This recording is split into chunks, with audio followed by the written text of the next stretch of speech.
Who is the most equipped then? The LA Lakers. The Lakers. I'm going to go with the Lakers. The Lakers. Whenever you have LeBron James and Luka Doncic as your primary ball handler and AR as a third option, I love that because now you can put the ball in each of those guys' hands. I felt as though, and I said this to you earlier, I felt this Anthony Davis was in LeBron's way. You know what I mean? Because LeBron's really a 4 now, and that's the position that Anthony Davis wanted to play. He was always on the box. He wasn't really stretching the 3 that well. Now you add another guard, not even just another guard. Let's just make that clear. You add top 5 guard in the NBA. Top 5 player that can get it from anywhere, and he's a matchup nightmare. When 77 walk in the building, OKC, Minnesota, Phoenix, Clippers, they dread seeing him. And now he got 2-3 on his back, right with him. And what does that equal to? 100. Okay, listen to this, man. Hey, I remember some math from college, man. Listen to this. A little bit. Hey, usually I just use a calculator on my phone. Anytime it equal to 100, listen. Hey, man, you got a problem. So if LeBron and Luka stays healthy, I feel like that's. I mean, I think the Lakers definitely have a shot for sure. I think it would be an unbelievable series because not only do you have LeBron like shooting threes at over 40%, it's amazing how he's become a knockdown shooter playing off Luka. He can cut, he can screen, he does everything. But their defense has been dominant as well. Your brother Markieff got traded there. Yeah. What was the reaction between you guys when you found that out? Crazy story, man. We just so happened to be on the phone late night one day. You know, we talk a lot. You know what I mean? We talk basketball, we talk sports, we talk our podcast. You know what I'm saying? So we do sports betting a lot. Not NBA, but college, you know, NFL. So, you know, we were just going over the games or like nightly thing. He just landed or whatever. And just this particular night, we just was chopping it up about hoop. And I'm like, man, like, how y'all doing over there in Dallas? Like, you think y'all gonna make any trades? And that was crazy because that was the real conversation. I'm like, you think y'all gonna do something? And I'm not gonna tell you who he said was gonna get traded, but he like, yeah, it's going X, Y, and Z. Those guys, they gonna get traded. That's what they looking at. You know, we're looking to upgrade. And for some reason, he just took like a pause and he like, bro, the GM just texted me. I'm like, just texted you. What did he say? He like, no, this can't be real. And I'm like, what happened? So he told me like, basically, you know, he's been traded. So I'm like, you've been traded? Like, how? Why? To who? Like, why would they even trade you? You're not playing. You know what I'm saying? Obviously, everybody knew the leadership that he brought to Dallas. So it was like, it didn't even make sense, right? So he like, just let me give you a call back. So I'm like, all right, cool. So now I'm sitting there with my wife and I'm like, damn, they just traded Keith. I think he might retire, actually. Because he was telling me like, man, I can't do this no more. Like, he just bought a house in Dallas, right? So he was just doing that, and he was like, man, it's just too much at this point. I'm not even playing. It's like I'm almost babysitting at this point. So he was like, I'm done. I don't even care where I'm going to. 3 minutes later, he called me back. He said, bro, Luka Doncic has just been traded. And I'm like, what the can I curse? I'm like, what the how is Luka Doncic traded? Like, does that even make sense?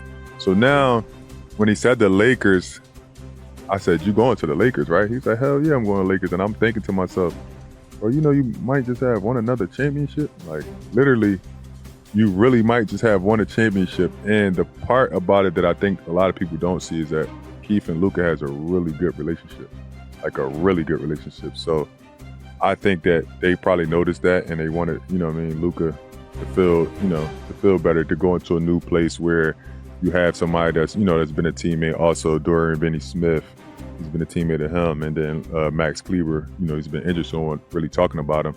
I think the dynamic of that really helped, and also Keith played there. So the Lakers really wanted him to come. Brian asked for him to come. So it was like the dynamic, once I sat and back and thought about it, I was like, it actually might help your career now. It might give you a breath of fresh air. We're doing a little media thing with the podcast, so it might actually help, right? And the entire time, I just couldn't put my finger on why the would they trade Luka Doncic. Have you had any clarity since then? I didn't. I really don't. And I still, you know, this is no disrespect to any of the players. Like, Anthony Davis is a really good player, really good career. I don't think that matched. I just didn't think it matched, you know, up to what Luka has done, like, this far in his career, such a short such a short career of like the scoring titles, the triple doubles, getting to the championship, right? If he had a few beers or whatever that may be. But let me just take you back when I seen Michael Finley take that beer out of his hand. And I know a lot of people might not have looked at that, but as a player, I didn't like how that looked, right? Like, we just won, we're celebrating to have a beer, it's cameras, and you kind of take that away from me. It's like almost you're trying to like hint at something, right? And I did as a player at that stature, I didn't agree with that. I didn't agree how they kind of try to paint that picture. So now, fast forward, you kind of painting that picture the entire time that he has a drinking problem, that he's overweight, right? And I don't feel as though that has anything to do with his play. Yes, he was injured. A lot of players get injured all the time. A lot of players take a long time to come back, but his production level is through the roof. So how do you sum up, okay, it's time to trade this guy? Like, how did that come to your mind? And then not only that you trade him to the LA Lakers, a team that you have to see every fucking year, 4 times a year in the playoffs. So what do you think is about to happen when he goes to the Lakers? You think he's going to be, who you think? He's going to be Luka-Doncic 0.20. He's going to kill. He has the best player possibly ever. Now he can see the work ethic. Now you can see what goes into the day and day of being greatness, right? So if I'm Dallas, I'm looking at all that. I'm not just looking at trading Luka-Doncic. I'm trading Luka-Doncic that I still have to see every year. Now, if you trade him to the East Coast for Jason Tatum, let's say, now you don't got to see him. Different conference. Yeah. You don't have to see him no more. Like, then that makes sense. But now you still have to see this.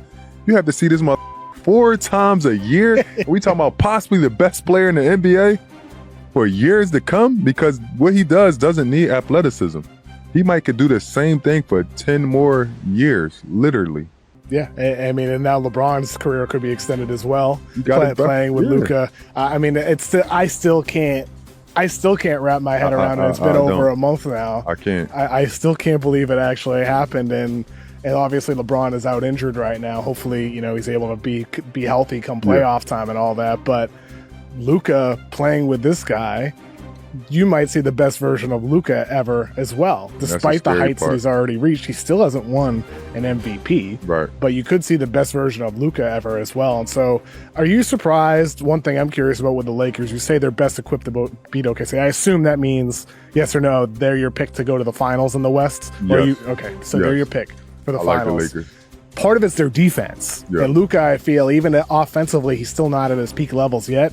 Defensively, he's played well as a cog on what has been an unbelievable defense going back to prior to the deal when AD was sidelined out injured. What is it about this Lakers defense that you feel like is translatable to the playoffs? The best part about it is they're not really scheming right now. They're just like going into it, let's switch 5, let's switch 4. They're not scheming. When you put minds of LeBron James comes back and now you're scheming for a team in a 7-game series, right? Okay.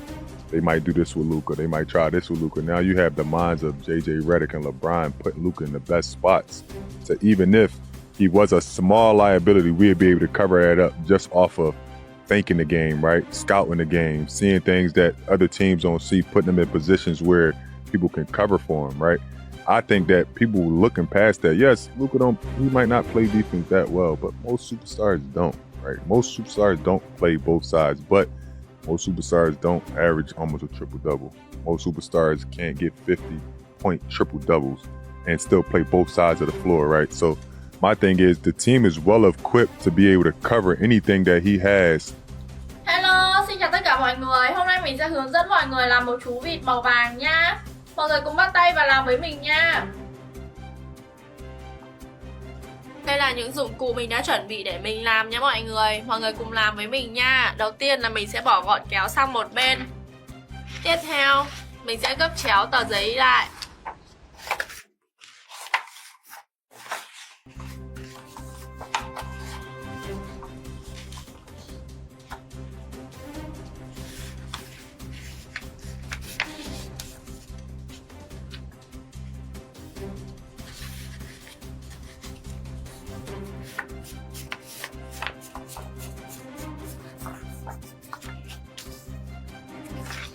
Tiếp theo là mình sẽ sử dụng kéo để mình cắt nha.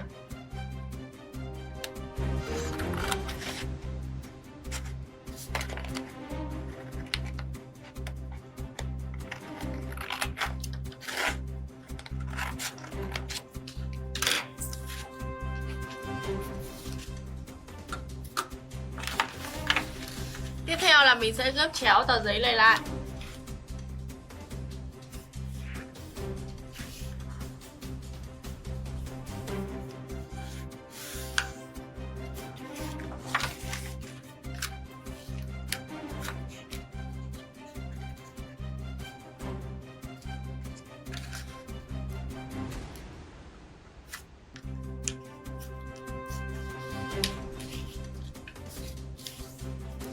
Tiếp theo là mình sẽ gấp xuống nha.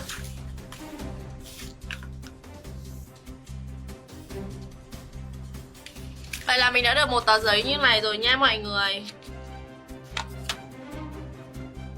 Tiếp theo là mình sẽ gấp vào.